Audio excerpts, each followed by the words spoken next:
नमस्कार, good evening. बहुत स्वागत है आप सबका। आपके साथ में पुनीत पाठक हूं। रात के 9 बजते ही दिन भर की तमाम अहम खबरों को डिकोड करने के लिए एक बार फिर हाजिर हूं। आप जानते हैं कि खबरों को समझने का हमारा एक नया सफर है, जिसमें हम खबरें केवल दिखाते नहीं बल्कि इन्हें डिकोड भी करते हैं। हर खबर के पीछे एक जो असल खबर छिपी है उसे आप तक पहुंचाते हैं। तो डिकोड करने का सफर पूरे हफ्ते हमने किया और एक बार फिर से वीकेंड है, तो आप वीकेंड की किसी प्लानिंग में लगे। इसके पहले जो आज के दिन की बड़ी खबरें, जरा इनको भी डिकोड करते हैं। शुरुआत करते हैं महाबुलेटिन की, और शुरुआत एक अहम खबर के साथ। छत्तीसगढ़ के लिए बहुत महत्वपूर्ण खबर है। छत्तीसगढ़ महतारी के फोटो को लेकर राज्य सरकार ने एक बड़ा फैसला किया। राज्य के सभी शासकीय कार्यक्रम में छत्तीसगढ़ महतारी के चित्र को लगाया जाएगा, इस बात का फैसला हो गया। तो छत्तीसगढ़ महतारी के चित्र की अब तक कोई परंपरा थी नहीं, लेकिन राज्य सरकार ने प्रदेश की सांस्कृतिक विरासत को आगे बढ़ाया है, फिर एक कदम उठाया है। छत्तीसगढ़ महतारी की तस्वीर को प्रमुख स्थान देने का एक बड़ा निर्णय लिया है।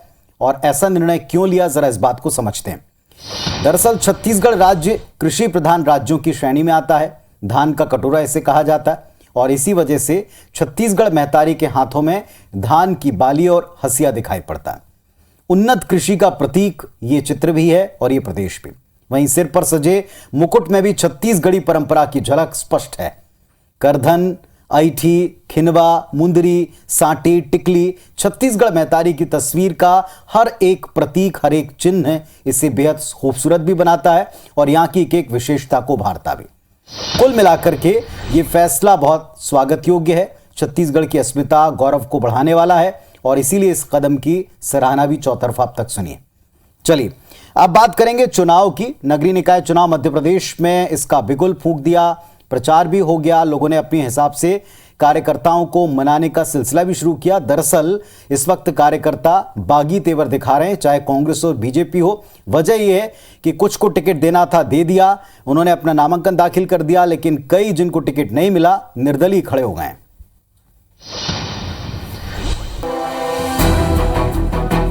मध्य प्रदेश में नगरीय निकाय चुनाव में टिकटों का ऐलान होते ही बीजेपी और कांग्रेस के नाराज कार्यकर्ताओं ने बवाल शुरू कर दिया है। टिकट न मिलने की वजह से कांग्रेस के सैकड़ों दावेदारों ने पार्टी के सभी पदों से इस्तीफा दे दिया और चुनाव लड़ने के लिए निर्दलीय के तौर पर मैदान में भी उतर गए। जो लोग प्रत्याशी नहीं बन पाए उनको धैर्य रखना चाहिए। यही हाल बीजेपी में भी है। नर्मदापुरम निकाय में पार्षद का टिकट न मिलने के बाद रेखा यादव नाम की बीजेपी कार्यकर्ता पार्टी दफ्तर के सामने ही धरने पर बैठ गईं। देवास में बीजेपी नेता भोजराज सिंह जादौन ने टिकट न मिलने पर जिला बीजेपी कार्यालय के सामने खुद पर केरोसिन डालकर हंगामा किया कि भोपाल सहित पूरे मध्य प्रदेश में भारतीय जनता पार्टी जीतने वाली है।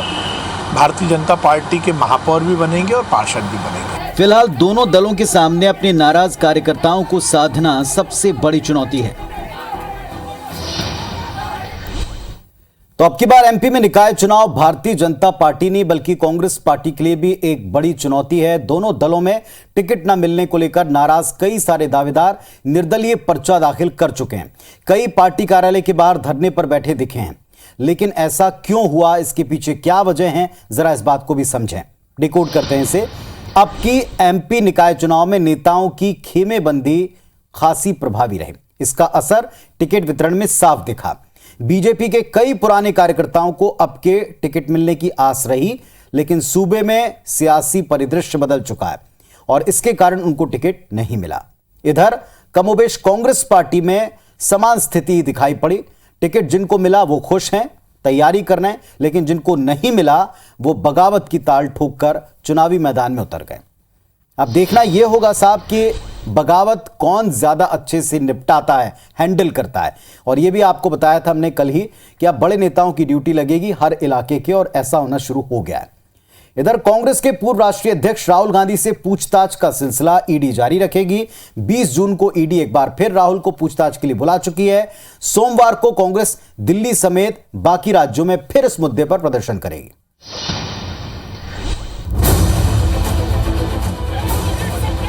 राहुल गांधी से 20 जून को फिर पूछताछ होगी और कांग्रेस फिर प्रदर्शन करेगी। प्रदर्शन में देश के तकरीबन सभी राज्यों से कांग्रेसी कार्यकर्ता शामिल होंगे, जिसमें छत्तीसगढ़ भी शामिल है। रायपुर से कांग्रेसी नेताओं का दल 20 जून को दिल्ली जाएगा।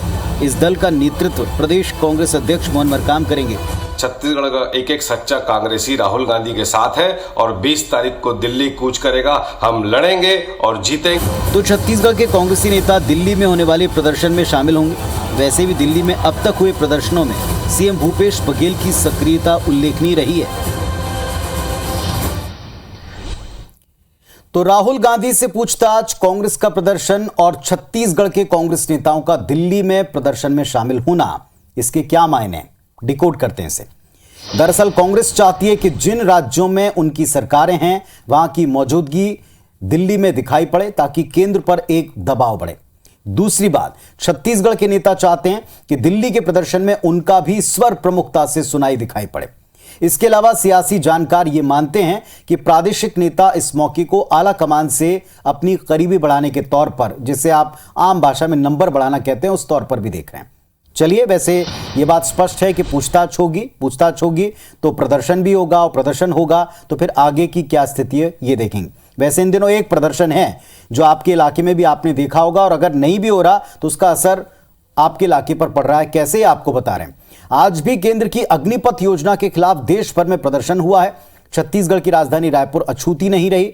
यूपी के बलिया, अलीगढ़, बिहार से लेकर केरल, तमिलनाडु तक इसका असर दिखा है।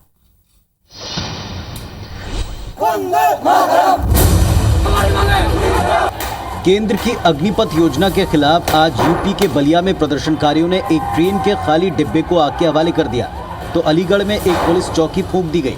यूपी में अब तक 260 लोगों को गिरफ्तार किया जा चुका है। वहीं बिहार में आज छात्र संगठनों ने 24 घंटे के बिहार बंद का आह्वान किया था। इस दौरान सूबे के कई जनपद में युवा सड़क पर उतरे और केंद्र सरकार के खिलाफ नारेबाजी और प्रदर्शन किया। छत्तीसगढ़ की बात करें तो सूबे में अग्निपथ योजना पर सियासत देखने को मिली। रायपुर में कांग्रेसियों ने सड़क पर उतरकर प्रदर्शन किया। जो योजना आई है वीर अग्निपथ योजना, उसके विरोध में आज युवा कांग्रेस के साथियों के साथ पुतला दहन का कार्यक्रम किए हैं। इसके अलावा महाराष्ट्र, राजस्थान, केरल और झारखंड में भी प्रदर्शन के दौरान जमकर तोड़फोड़ और आगजनी हुई। तो देश भर में अग्निपथ योजना के खिलाफ प्रदर्शन हो रहा है। बढ़ते प्रदर्शन को देखते हुए रक्षा मंत्री राजनाथ सिंह ने 10% आरक्षण देने का इसमें फैसला भी किया है। रक्षा मंत्री राजनाथ सिंह ने अग्निपथ योजना को लेकर एक अहम बैठक की। दिल्ली में हुई इस बैठक में तीनों सेना प्रमुख मौजूद रहे। बैठक के बाद राजनाथ सिंह ने ट्वीट कर बताया कि रक्षा मंत्रालय में निकलने वाली नौकरियों में अग्निवीरों को 10% आरक्षण दिया जाएगा। रक्षा मंत्रालय के मुताबिक 25% अग्निवीरों को सेना में स्थायी कर दिया जाएगा। शेष को आरक्षण के जरिए मौका मिलेगा। वहीं गृह मंत्रालय ने भी केंद्रीय आर्म्ड पुलिस फोर्स यानी सीएपीएफ और असम राइफल्स की भर्ती में अग्निवीरों को 10% आरक्षण देने का ऐलान किया है। केंद्र सरकार ने अग्निपथ योजना के तहत 4 साल की सेवा पूरी करने के बाद 75% अग्निवीरों को सेवा मुक्त करने का फैसला किया है, जिसके विरोध में देश भर में सड़कों पर प्रदर्शन जारी है। तो पहले जो विरोध करने वाले युवा हैं उनको समझाने की कोशिश की गई। तीनों सेनाओं के प्रमुखों ने इसे अच्छे से एक्सप्लेन करने का प्रयास किया, लेकिन अब ये जो डैमेज दिख रहा है इसे कंट्रोल करने के लिए कुछ और बड़े ऐलान हो रहे हैं। जो आज का ऐलान है वो भी आप इसमें शामिल कर सकते हैं, लेकिन इसके बावजूद इस पर ना तो पॉलिटिक्स रुक रही है, ना प्रदर्शन। देश के कई राज्यों में युवा विरोध पर उतारू हैं, आगजनी, तोड़फोड़ जैसी घटनाओं को अंजाम दे रहे हैं। इन सब के बीच में जो कदम उठाए, इसके बावजूद ये हंगामा क्यों, इस बात को डिकोड करते हैं। कितने करोड़ का नुकसान हुआ, जरा आप थोड़ा सा सोच कर देखें। बिहार के साथ झारखंड, यूपी, हरियाणा, राजस्थान, मध्य प्रदेश, तेलंगाना, हर जगह ट्रेनों को निशाना बनाया, टारगेट किया। सबसे अधिक नुकसान पूरे देश में रेलवे को पहुंचा है। एक अनुमान कहता है कि इस विरोध से रेलवे को 40 करोड़ का नुकसान हुआ है। साथ ही देश भर में 340 से ज्यादा ट्रेनें सीधे प्रभावित हो गई। वहीं बिहार की बात करें तो अब तक 650 से ज्यादा लोगों के खिलाफ इसमें केस दर्ज हो चुका है, और उनमें कितनी संभावनाएं बचती हैं आगे को लेकर, यह भी सोचने वाली बात है। वैसे जो हिंसा है किसी भी मायने में आप उचित नहीं ठहरा सकते। हिंसा से जुड़ी एक और अहम जानकारी जो हमको भी मिली और आपको मिली होगी, हिंसा के जो तार हैं वो मध्य प्रदेश के ग्वालियर से लेकर पटना तक जुड़ते दिखे, क्योंकि ग्वालियर के 10 कोचिंग संचालकों को इस मामले में हिरासत मिली है। यानी कोचिंग क्लासेस की उनके संचालकों की भूमिका भी सवालों के घेरे में है। संचालक को गिरफ्तार भी किया गया। उधर पटना में भी कई कोचिंग संचालक हैं जो रडार पर आ चुके हैं, यानी उन पर भी तलवार कार्रवाई की लटक रहे हैं। अब सोचना है नुकसान पहुंचाने वालों को भी, और जिसको नुकसान हो रहा है इसके बाद कहीं ना कहीं टैक्स पेयर की जेब पर ये आएगा, ये बात तय है। खबर राजधानी में चल रहे एक आंदोलन की। राजधानी रायपुर की बात करें, स्कूलों के अंशकालीन सफाई कर्मी आंदोलन की राह पर हैं, जिन्होंने सामूहिक मुंडन कराकर फिर एक तरीका दिखाया विरोध का।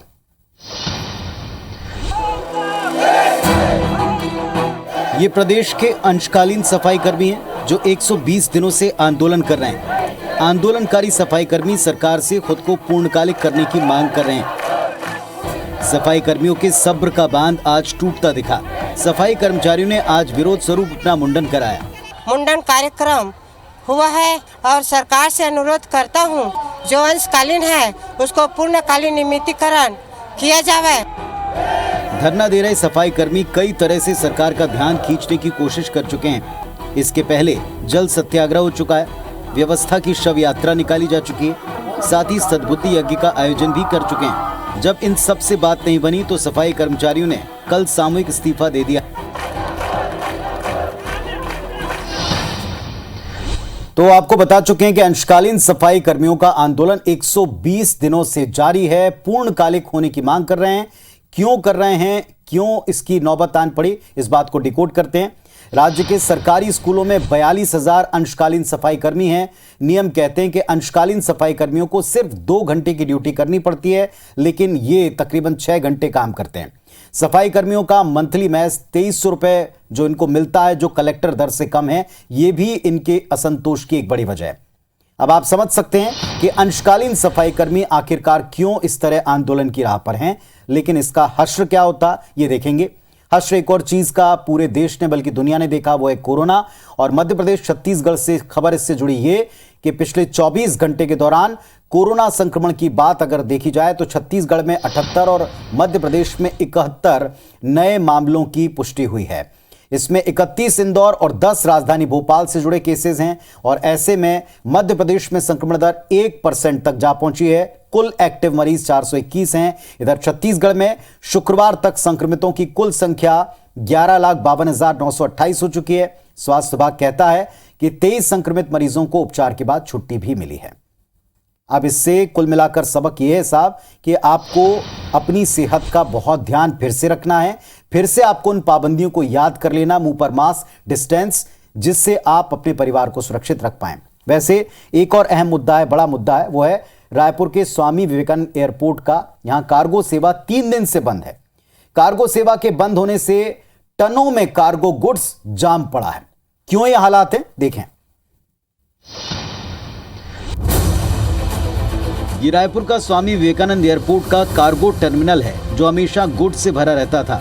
लेकिन अब यहां पर वीरानी सी छाई है, क्योंकि कार्गो सेवा का संचालन करने के लिए नई कंपनी के साथ अनुबंध हुआ है। पुरानी कंपनी ने यहां पर 28 कर्मचारियों को काम पर रखा था, लेकिन नई कंपनी ने उसमें से 10 लोगों की छटनी कर दी और 18 कर्मचारियों को ही काम पर रखा।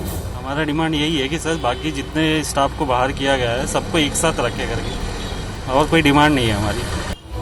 अब एक अहम बात, कर्मचारियों के मुताबिक जिस तेजी से कार्गो लोड बढ़ रहा है, कर्मचारियों की संख्या बढ़ानी चाहिए, लेकिन इसके उलट कर्मचारियों को निकाला जा रहा है। विरोध में सभी कर्मचारियों ने एयरपोर्ट पर कार्गो का काम बंद कर दिया है। तो साहब, कार्गो यानी कि माल की ढुलाई का काम, कार्गो ट्रांसपोर्टेशन अर्थव्यवस्था, बाजार की आपूर्ति, व्यापार के लिहाज से बहुत इंपॉर्टेंट है। कई बार जब आपने देखा होगा कि यात्रियों का ट्रैफिक परिवहन घाटे में पड़ जाता है, तो इसकी भरपाई कार्गो से ही की जाती। अब जरा रायपुर एयरपोर्ट से होने वाला जो कार्गो ट्रांसपोर्टेशन है, इसके महत्व को भी आप समझ लें, डिकोड करते हैं इसे। माना एयरपोर्ट से पिछले 1 साल में लगभग 6,000 मीट्रिक टन कार्गो की हैंडलिंग हुई। यह सिर्फ डोमेस्टिक यानी घरेलू कार्गो है, जिसे पैसेंजर फ्लाइट के जरिए ट्रांसपोर्ट किया जाता है। छत्तीसगढ़ में एक्सपोर्ट की काफी संभावना है। पिछले साल की अगर बात करें तो लगभग 23 करोड़ रुपए का एक्सपोर्ट हुआ था। लेकिन अगर एयर कार्गो की सुविधा मिलती है तो एक्सपोर्ट का फिगर 100 करोड़ रुपए सालाना को भी पार कर सकता है। अब आप इसका महत्व समझें। लेकिन पिछले 3 दिन से रायपुर में कार्गो ऑपरेशंस पूरी तरीके से बंद हो चुका है। अब देखना यह है कि ये कार्गो ऑपरेशंस दोबारा कब शुरू होता है, और उनकी जो मांग है, जो आपने सुनी रिपोर्ट में, इस पर कितनी जल्दी विचार होता है। पेट्रोल डीजल के संकट का असर निकाय पंचायत चुनाव में मध्य प्रदेश में भी दिख सकता है। चुनाव के दौरान पेट्रोल पंपों पर पर्याप्त मात्रा में पेट्रोल जरूरी है, लेकिन दिक्कत क्या है जरा समझिए।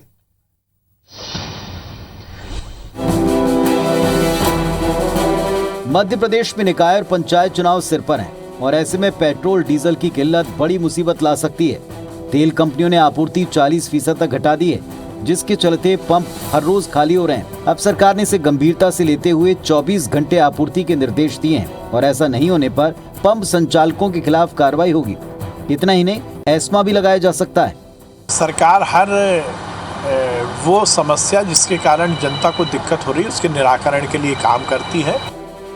वहीं कांग्रेस पेट्रोल डीजल की किल्लत को प्रदेश सरकार की नाकामी बता रही है। डीजल पेट्रोल रसोई गैस के भाव बढ़ा दिए, अब मिल ही नहीं रहा है। ये भी स्ट्रेटजी है मोदी सरकार की। मध्य प्रदेश में रोजाना 2,77,00,000 लीटर पेट्रोल डीजल की खपत होती है, लेकिन कंपनियां करीब 1 करोड़ लीटर ईंधन कम दे रही हैं, जिसके चलते किल्लत की तस्वीरें सामने आ रही हैं। तो ये मध्य प्रदेश की बात आपने देखी, लेकिन छत्तीसगढ़ की बात अगर करें तो छत्तीसगढ़ में पेट्रोल डीजल की किल्लत है, जिस पर राजनीति शुरू हो गई है और इस पर बयान भी आए हैं। मंत्री रविंद्र चौबे का बयान सुनिए। 4 और आज रायपुर शहर में लगभग 50 डीजल पेट्रोल पंप में डीजल नहीं है और थोड़े दिन बाद ये स्थिति ग्रामीण क्षेत्र में भी होने वाली है। तो सुना आपने कि ये ग्रामीण क्षेत्रों में भी समस्या हो सकती है। पेट्रोल की किल्लत की समस्या कई दिनों से है, इसका समाधान निकल नहीं पा रहा। आखिर क्यों नहीं निकल पा रहा, समझते हैं, डिकोड करते हैं। हम अपनी जरूरतों का लगभग 80% क्रूड ऑयल आयात करते हैं। क्रूड ऑयल की कीमतों में इजाफा हो रहा है, जिसका असर पेट्रोल डीजल पर पड़ रहा है। कंपनियां दाम बढ़ा नहीं पा रही, इसीलिए उनको घाटा हो रहा है और इसका समाधान पेट्रो कंपनियों ने यह निकाला कि वो अपनी सप्लाई को घटा दें, कम कर दें। और यही सप्लाई घटाने का असर यह है कि पर्याप्त मात्रा में स्टॉक नहीं है। यानी कुल मिलाकर आप कह सकते हैं कि सरकार और पेट्रो कंपनियों के इस समस्या का हल उनको ढूंढना होगा और जल्द। कब तक वो निकाल पाते हैं देखेंगे।